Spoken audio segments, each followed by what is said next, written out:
So you're too busy to get help? Well, guess what? You're already losing money. Look, I'm just going to be blunt.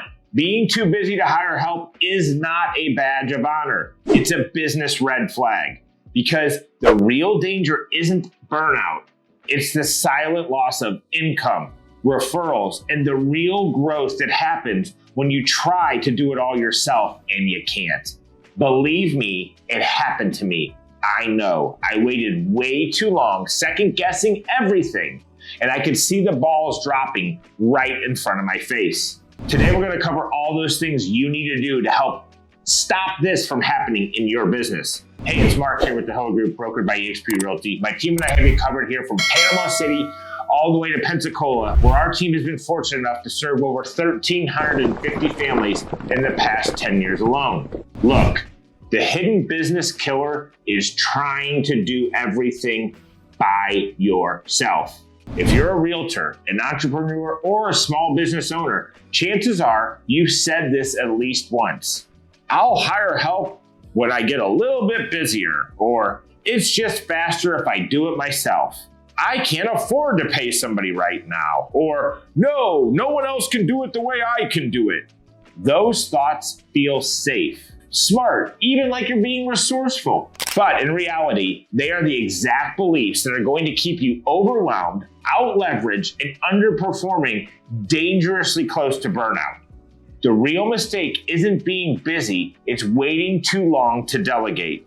In real estate and the most client service businesses, the biggest early mistakes is not the lack of hustle. We can all do that. It's failing to recognize the moment when your hustle starts hurting your brand, your health, your clients, and your family. Let's break this down. When you do everything, here is what actually is happening. Client services drop. You start missing details. You respond more slowly. You lose that wow factor that got you referrals in the first place. You repel new business. You're so busy reacting to your current workload that you don't follow up with the leads, or worse, you don't generate them anyway. You burn out, you stop enjoying your business, you resent everything you've got going on, you fantasize about quitting, or think something must be going wrong with you or your business, and everything starts to fail. You cap your income. You think you're maximizing your earnings by not hiring, but in reality, your time is bottlenecked, and you cannot scale without leverage. That was my fear. It held me back from hiring an assistant and agents year over year until I couldn't wait any longer. So enough about the problem. What's the solution? Delegate before you feel ready. If your schedule is bursting at the seams, then you are already losing money and opportunities. You just haven't seen or felt it yet. The most successful agents and business owners don't wait until they're drowning to hire someone. They build a support system before the tidal wave comes because they know what's coming next. So here are some tips I have for you if you're thinking about hiring or making that very first hire. Transaction coordinator.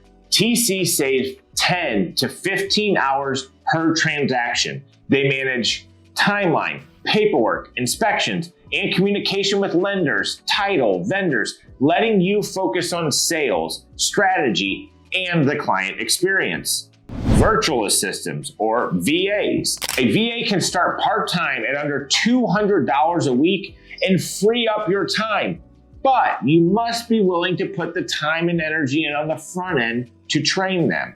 I have other videos on that. Hit me up if you want to know how to hire your first VA. Here are some great tasks that you can delegate to that VA. CRM management, lead follow-up, social media content, listing input and online store upkeep, appointment scheduling, email management, personal tasks, and so much more. You also may need social media and marketing help. If you're posting inconsistently or ignoring your online presence, outsource it. Visibility equals credibility equals revenue. Let me say that again. Visibility equals credibility equals revenue. Many agents and business owners wait until tax season to scramble. Hiring a part-time bookkeeper ensures that you're profitable year-round, not just busy. Here's how to delegate the right way, even if you are like me, a control freak. Create simple systems. Use Loom to record your screen while doing the task. Write step-by-step checklists.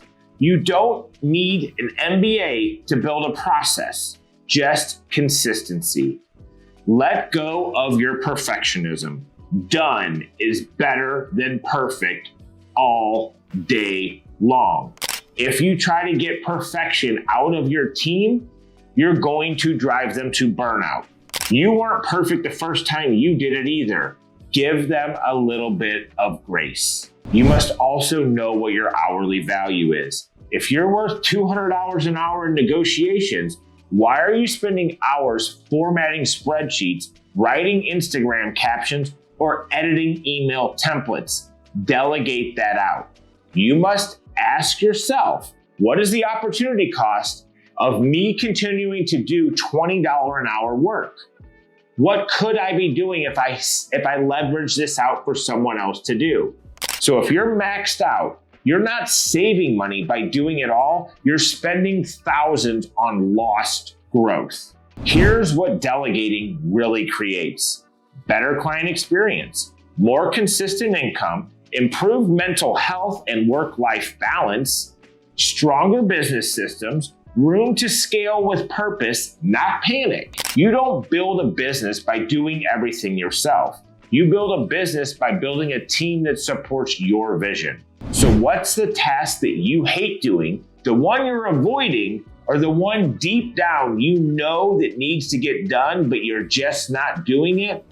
Those are the first things that you want to hand off when you start leveraging your business and real growth starts to happen.